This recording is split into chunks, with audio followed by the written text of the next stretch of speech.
आजकल बिल्किस बानो केस काफी चर्चा में है और सवाल ये है कि इस रेप केस के 11 दोषियों को बरी क्यों कर दिया जाता है।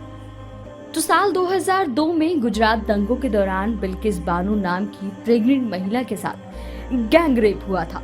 उसके परिवार के 7 लोगों को भी मौत के घाट उतार दिया गया। उस मामले में सीबीआई की स्पेशल कोर्ट ने सभी 11 दोषियों को उम्र कैद की सजा सुनाई। अब जिन आरोपियों को पूरी जिंदगी जेल में रहना था, वो 15 साल के भीतर ही जेल से बाहर आ गए हैं। बड़ी बात यह है कि सभी दोषियों को गुजरात सरकार ने रिहाई दी है। इस रिहाई के बाद से लोगों के मन में कई सवाल है। सवाल सबसे बड़ा ये है कि आखिर उम्र कैद की सजा के बाद भी रिहाई कैसे मिल सकती है।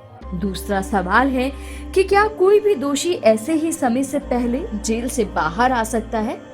अब इन सभी सवालों का जवाब एक कानून में छिपा है, जिसे अंग्रेजी में कहते हैं लॉ ऑफ रिमिशन, यानी कि माफी नीति। बिल्किस बानो वाले मामले में इस रिमिशन पॉलिसी ने ही दोषियों के लिए सबसे बड़ी राहत का काम किया है।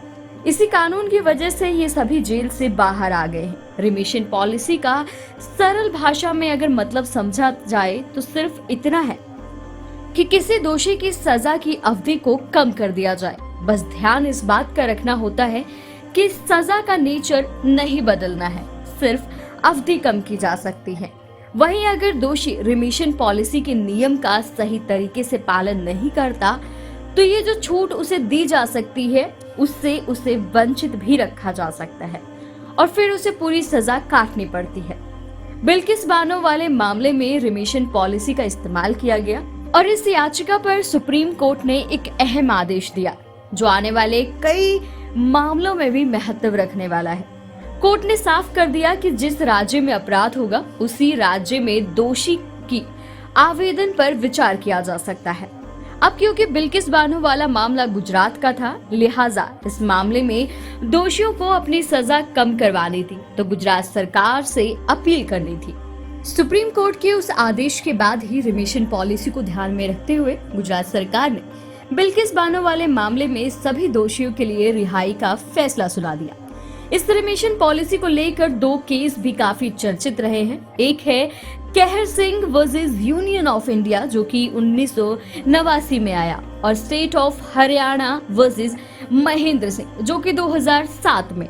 इस मामले में साफ कहा गया था कि अदालत किसी भी कैदी की सजा में छूट के लिए विचार करने से इनकार नहीं कर सकती। इस तरह महेंद्र सिंह वाले केस में स्पष्ट कर दिया था कि दोषी को सजा में छूट मिलना एक मौलिक अधिकार नहीं है, लेकिन फिर भी राज्य सरकारों को इस पर विचार करना चाहिए। वैसे इस रिमिशन पॉलिसी को लेकर केंद्र सरकार की तरफ से राज्यों को कुछ गाइडलाइंस भी दी गई हैं। उन गाइडलाइंस के मुताबिक महिलाएं जिनकी उम्र 50 साल से ज्यादा है वो रिमिशन पॉलिसी के तहत मदद की हकदार हैं। शर्त सिर्फ इतनी होती है कि महिला ने अपनी 50% सजा पूरी कर ली हो। इसी तरह पुरुषों में भी इनकी उम्र 60 साल से ज्यादा है या फिर व्यक्ति विकलांग हो, उन्हें भी राहत दी जा सकती है। लेकिन अगर किसी को मृत्युदंड की सजा सुनाई गई है तो उस केस में रिमिशन पॉलिसी के तहत मदद नहीं मिलेगी। तो अब आप समझ चुके होंगे कि बिल्किस बानो केस में 11 दोषियों को सजा से राहत क्यों मिली।